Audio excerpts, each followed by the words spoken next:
Oregon was the first state in the United States to decriminalize cannabis in 1973.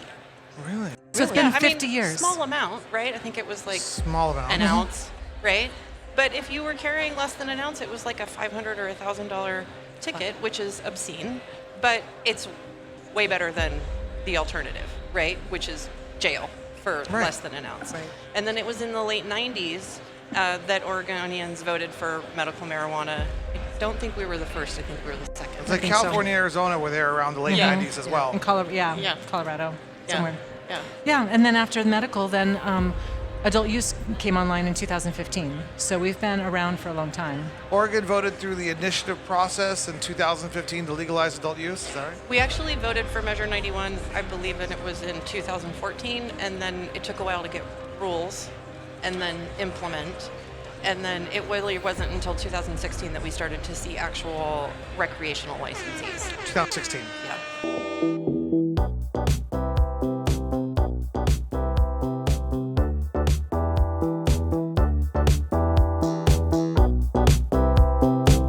MJBizCon 2023 with, I think it's episode number 5, it's state number 5, but we have more experts to present to you. And I'm excited because I hear all these rumors and stories and media reports, and I have friends that tell me what's going on in Oregon, but I really don't know. So we brought you some Oregon experts, some people who are actually moving and shaking up there, very familiar with what's happening in Oregon, the history of, the process of the state, what's the capital, what's the state flag, everything about Oregon we're about to learn. But again, Dimitri Downey back with MITA Unshackled with my co-host, Stanislava. I'll let you say it. Stanislava. Back. Where's that name from? Russia. A co-host in training. So you, again, the goal is to get the audience out there familiar with Oregon, familiar with these ladies who are here helpful at least today, making themselves available to share information. We'll find out if they're available in the future. I'm waiting for somebody to say, just don't call me. I know, but talk to the hand. Yeah, this is not a pay to play. We're just bringing knowledgeable individuals. We're sharing information, ABCs, 1, 2, 3s about the different jurisdictions, state by state, jurisdiction by jurisdiction. So let's get right into it. Tell us about yourself, who you are, and what you do in the cannabis industry, and then we'll start talking about Oregon. Okay. My name is Marissa Rodriguez, and I am a co-founder of Nimble Distribution. We have a wholesale license in Oregon, and we kind of exercise every privilege that a wholesale license in Oregon can have. We have a couple of house brands. We make a lot of pre-rolls. We're allowed to make pre-rolls. We make lots of them. Kites, broomsticks are our house pre-roll brands. We also have a 10-year licensing agreement on Orchid, so we fill a lot of cartridges, sell a lot of batteries. We do 3PL services. We represent other brands, sell a lot of flour, and we're all over the state. I love that. We deliver all over the state. I love meeting the craft individuals. Yes. I can tell you're a craft cannabis brand. Would you describe yourself as a We try and meet everybody where they are. Yeah. And there's something for everyone on our menu. Excellent. Yeah. Are you operating in other states or just Oregon? We are not yet. Excellent. We would love to bring some of our, most special and precious things to other states, and we're exploring that and have some opportunities. I can tell you about New York, Alabama, Colorado, Arizona. I'm building my knowledge here. Yeah. I will be watching all of these at the end of the show. This is the greatest thing. I know a lot about cannabis. I've been involved for 10 years, done a lot of stuff. I'm a pretty smart guy. But this is the best thing I could have done for my own personal development is host this show and interview individuals like yourselves. So before we get into Oregon, I learned about Oregon too. Let's talk about who you are and how long you've been involved in cannabis, a little history. My name is Marianne Cursetjee, and I've been in cannabis since 2016. Marissa is great. Nimble is awesome. I own a farm and a brand called Alibi and Astral Treats. So we have flour. We grow craft flour. We have pre-rolls, and we have gummies and syrups and infused pre-rolls also coming out. So we cover that whole line. We're based in Oregon with our assets, but then we're also expanding. We have an agreement in Massachusetts. We're on shelves in Massachusetts, and hopefully soon in Arizona. Right, the brand expansions. Oh, Arizona. Wait, you say Arizona? I did say Arizona. I know all about you. I've heard stories. Well, they're all true. I'm just kidding. No, actually, none of them are true. Okay. I barely know myself. How can other people know me? You know what I'm saying? It's like I barely understand what I say. How can they? Back to you. So when did you start in 2016? let's go a little bit about Oregon, the history. When did Oregon go medical? How the licensing structure works, and when did it get to adult use? Who wants to take that one? Well, Marissa and I both had to research this last night separately. But we were reminded of some things that are really special about Oregon. Okay. Oregon was the first state in the United States to decriminalize cannabis in 1973. Really? So it's been 50 years. Small amount, right? I think it was like Small amount. an ounce, right? But if you were carrying less than an ounce, it was like a $500 or $1,000 ticket, which is obscene. But it's way better than the alternative, right? Which is jail for less than an ounce. Right. And then it was in the late 90s that Oregonians voted for medical marijuana. I don't think we were the first. I think we were the second. It's like think so. California, Arizona were there around the late Yeah. 90s as well. In Yeah. Colorado, Yeah. somewhere. Yeah. Yeah, and then after the medical, then adult use came online in 2015. So we've been around for a long time. Oregon voted through the initiative process in 2015 to legalize adult use. Is that right? We actually voted for Measure 91, I believe, and it was in 2014, and then it took a while to get rules and then implement. And then it really wasn't until 2016 that we started to see actual recreational licensees. 2016. Yeah. So, I mean, a lot of people want to know, how is the market structure in Oregon? Vertical, horizontal, what are the different licensing classes? What licenses do you guys operate under? Yeah, all of the above. Oregon, until recently, has been an unlimited license state, which means Marianne is amazing because she has been operating the same brand for a very long time. And if you can make it in Oregon, you can make it anywhere.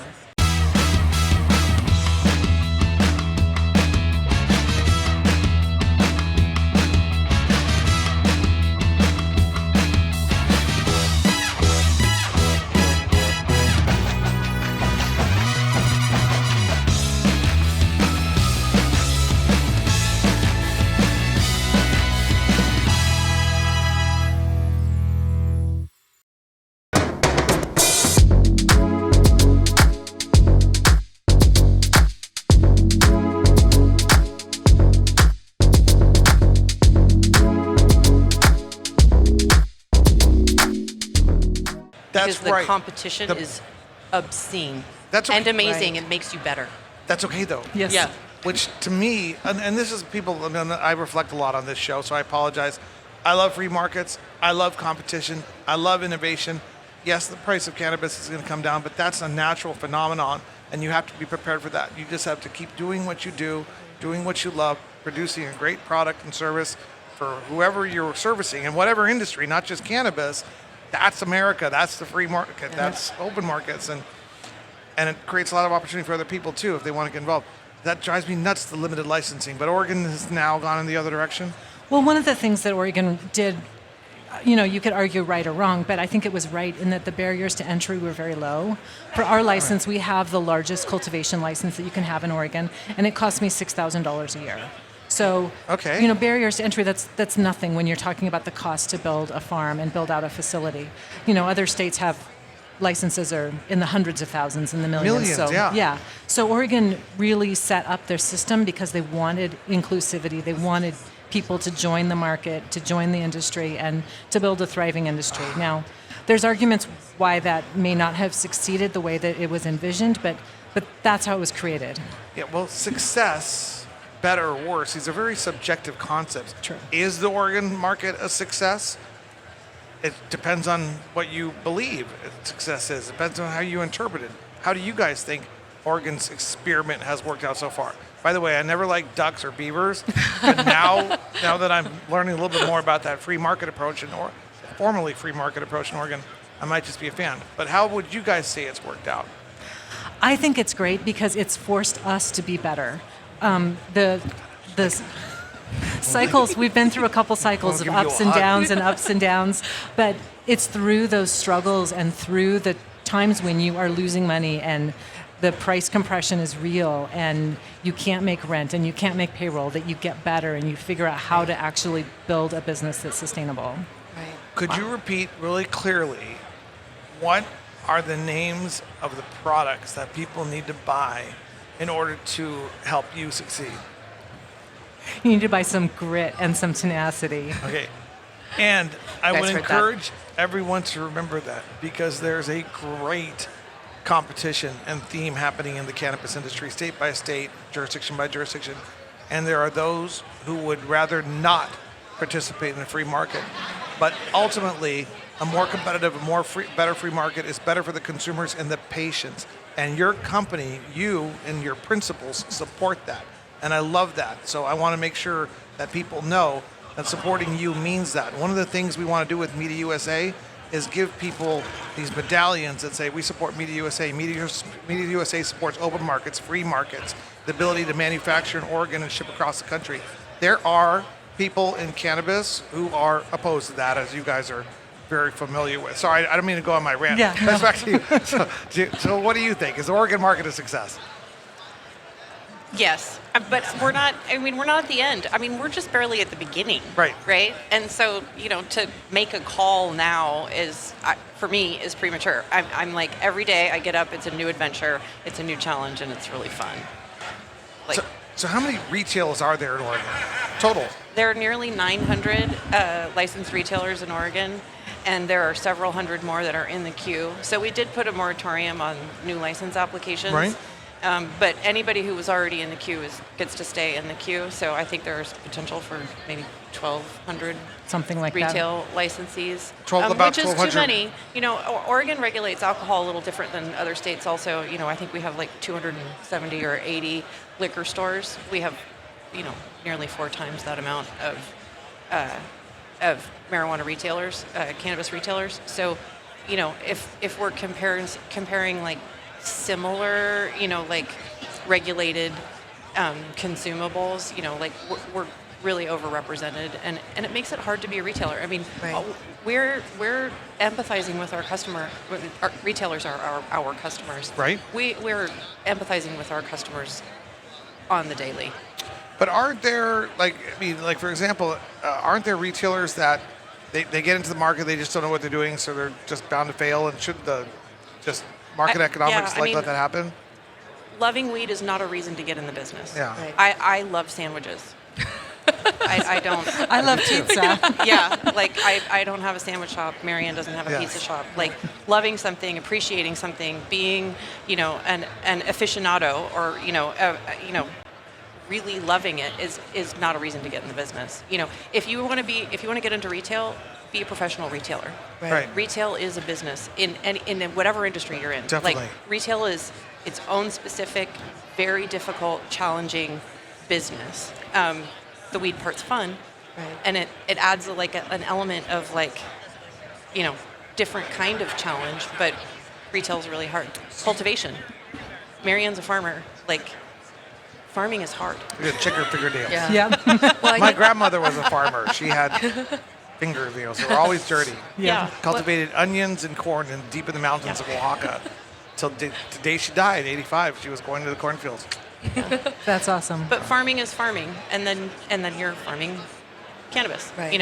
So In a regulated market with so Yeah. many rules and so many regulations and just the infrastructure, you can't be your basement stoner who grew up liking weed Yeah. and actually expect to run a successful business like Marissa was saying. It's really hard. Yeah.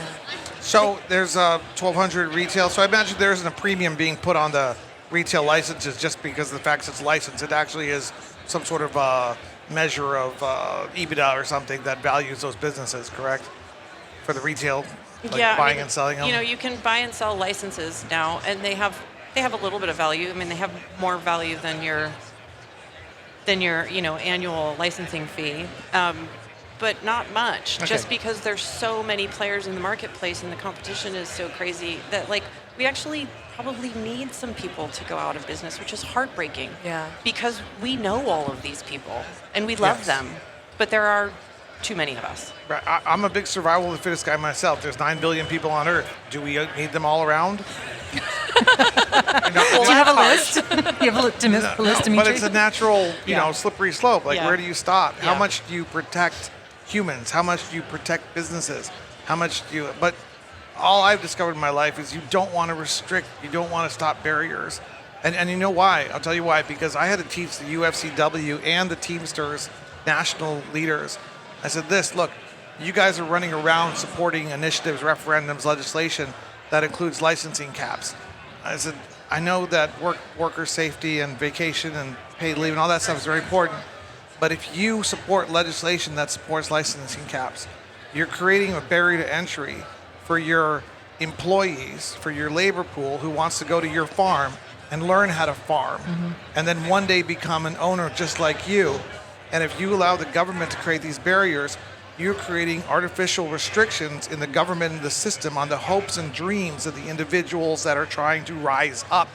So you guys should never support licensing caps no matter what, and educate people as to why they're bad, because that creates barriers for your employees and for your labor. And the purpose of going to work for you is that somebody can learn from you, help you, do what they need to be done, but then you want the best for them. I think what's challenging for us in Oregon with the unlimited license is it's not that we have an unlimited market. We have to stay in Oregon.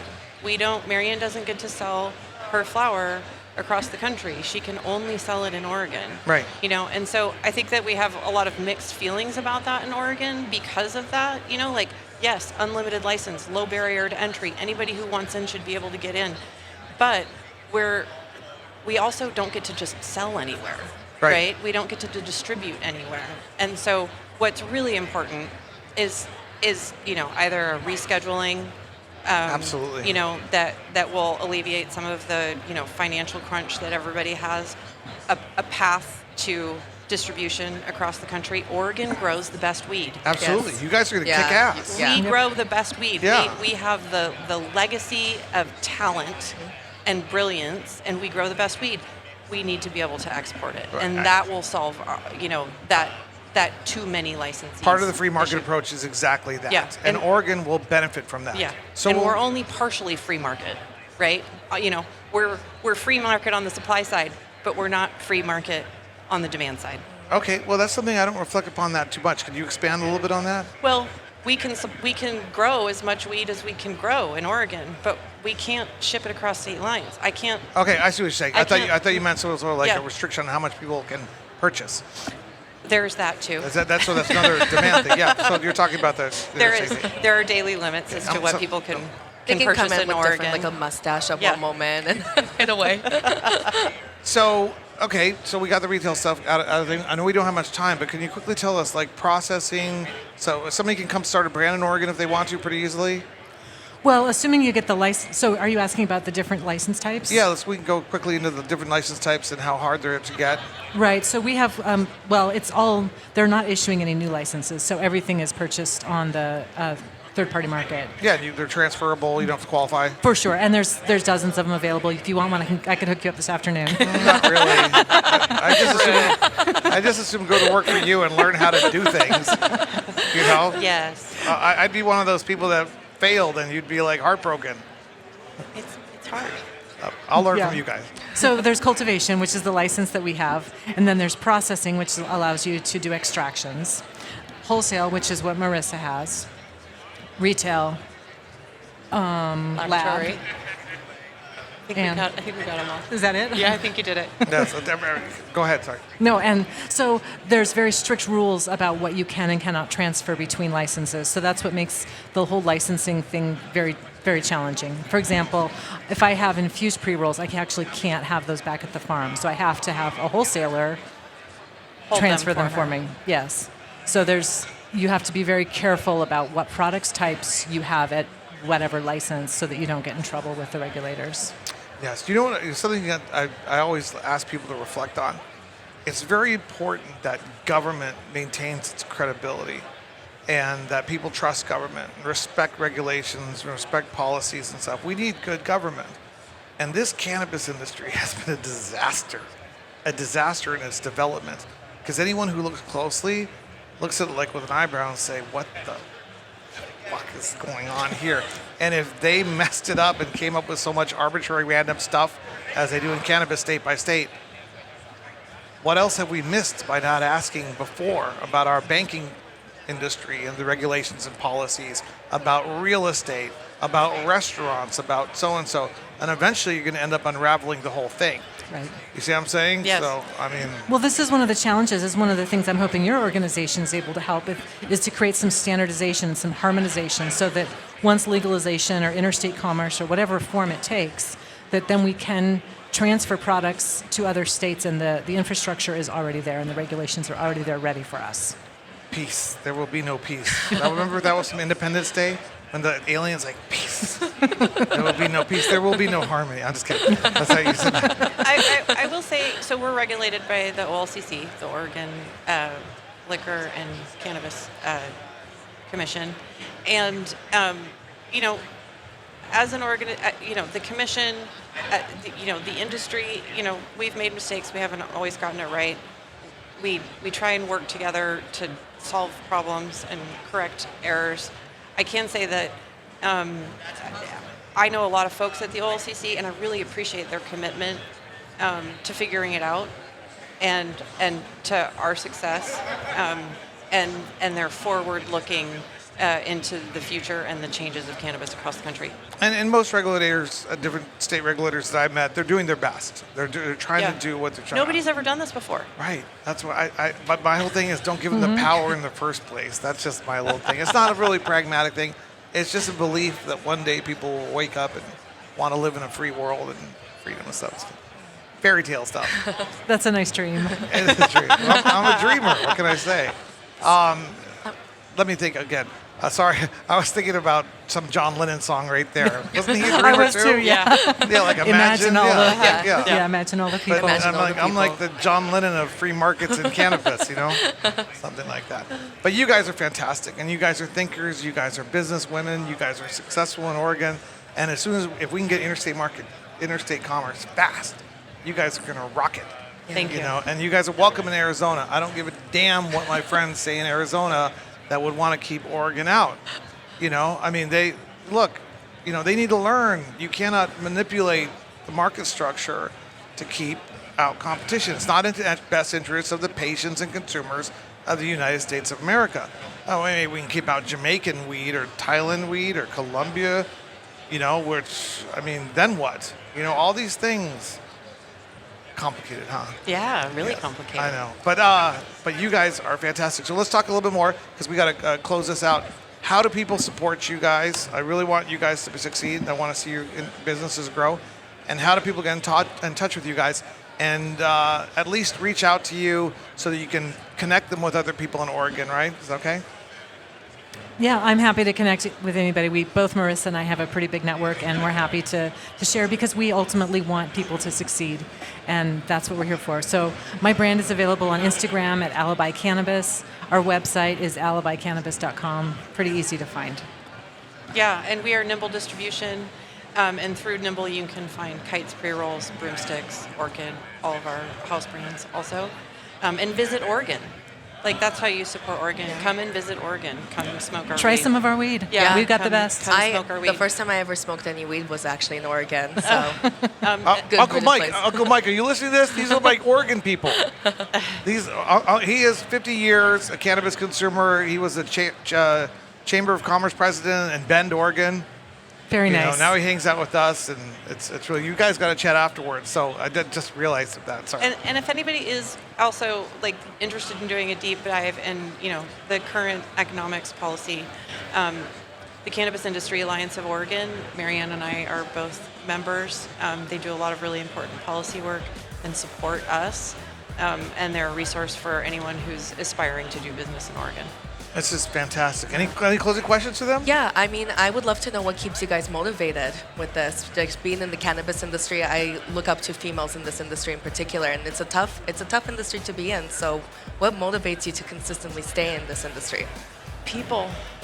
We have so much care for our employees and our customers and the vendors that we represent. I mean, that's the number one thing for me is I feel so much ownership of all of our partners who work with us, and I want to win for them.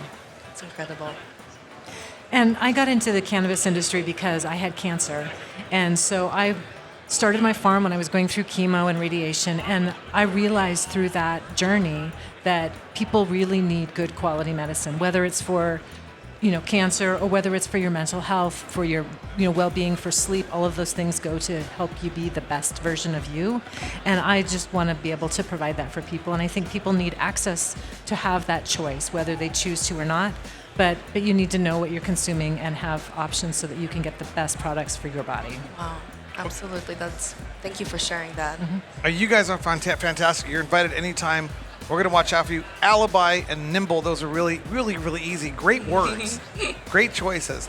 Alibi and Nimble should be in New Jersey, and Lou is going to help you get to New Jersey, and he's going to be on our next podcast. But here's 2 brands that need to migrate in New Jersey.